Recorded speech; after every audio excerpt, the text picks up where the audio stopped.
తెలుగు రాష్ట్రాల మధ్య నీటి పంపకాలపై నెలకొన్న సందిగ్ధతకు తెరపడింది. హైదరాబాద్లోని జల సౌధలో నిర్వహించిన కృష్ణానది యాజమాన్య బోర్డు సమీక్ష సమావేశం ముగిసింది. ఈ భేటీలో రెండు రాష్ట్రాల ఈఎన్సీ అధికారులు పాల్గొని ప్రస్తుత నీటి అవసరాలను బోర్డు దృష్టికి తీసుకువెళ్లారు. సమావేశం అనంతరం ఆంధ్రప్రదేశ్ ఈఎన్సీ అధికారి నరసింహమూర్తి వివరాలను వెల్లడించారు. నాగార్జున సాగర్ నుంచి ఆంధ్రప్రదేశ్కు 16 టీఎంసీలు, తెలంగాణకు 10 టీఎంసీల నీటిని కేటాయించినట్లు ఆయన తెలిపారు. అలాగే శ్రీశైలం ప్రాజెక్టు నుంచి తెలంగాణ అవసరాల నిమిత్తం 5 టీఎంసీల నీటిని వినియోగించుకోవడానికి బోర్డు అంగీకరించింది. ప్రధానంగా తాగునీటి అవసరాలను దృష్టిలో ఉంచుకొని ఈ కేటాయింపులు చేసినట్లు తెలుస్తోంది.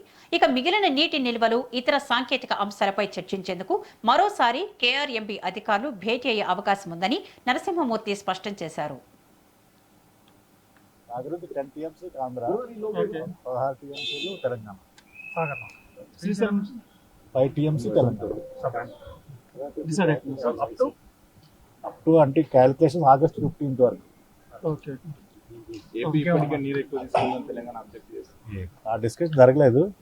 14th అసైన్ మీటింగ్ ఉంది కాబట్టి మేబీ ఈ రోజు only drinking water needs discuss చేస్తాం అండ్ వెరీ కార్డియల్గానే డిస్కస్ చేస్తాం.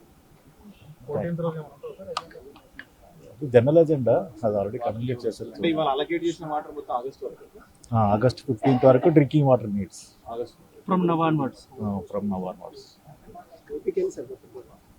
మనం 10 టీఎంసీ అడిగాము, 10 టీఎంసీ ఓకే అన్నారు. వాళ్ళు 16 టీఎంసీ సాగర్కి, శ్రీశైలంకి 5 టీఎంసీ, 16 ప్లస్ ఇంతకుముందు ఉన్నది 8-10, Srisailam is 8-10 and Sagar is 5-10. ఇంతకుముందు ఉన్నట్టు